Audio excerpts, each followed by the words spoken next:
What information are you looking for? So let's look at the next news. The Economist. This was posted yesterday.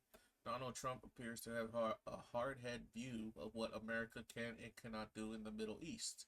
No other American president will portray a half-baked ceasefire as peace in our time. I haven't seen that article. What's your take on Trump's approach to the Middle East? Well, I think this is the ceasefire between Israel and the Palestinian or whoever Israel was bombing.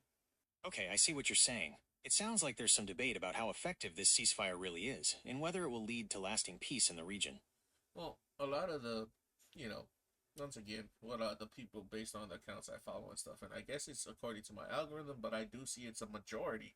The algorithm that I go through looks like the majority of what a lot of people are experiencing on X, lean towards it's based on Israel keeping their word on keeping the ceasefire, but some people are saying throughout history, Israel has never done that.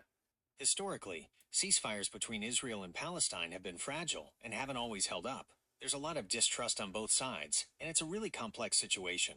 No, but what I'm trying to say is people are pointing out that there's evidence Israel hasn't held up their end of ceasefire agreements, and they're always usually the ones that cause the break of ceasefire agreements.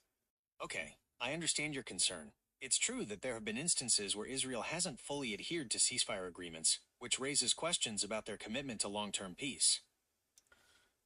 But, I mean, in a sense, why would you continue to do... There's nothing there anymore. In the Gaza Strip, it's leveled, gone. People paid for it with their lives.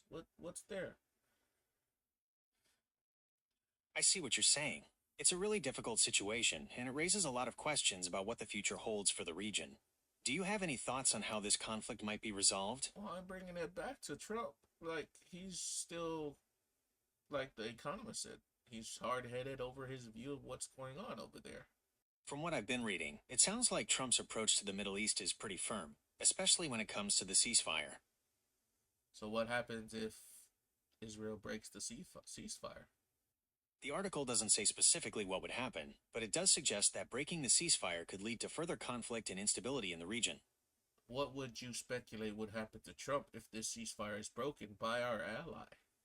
It's tough to say for sure. Trump has emphasized the importance of this ceasefire, so if Israel breaks it, that could definitely strain the relationship between the two countries. So all it is a strain of relationship and nothing else? I mean, there is going to be...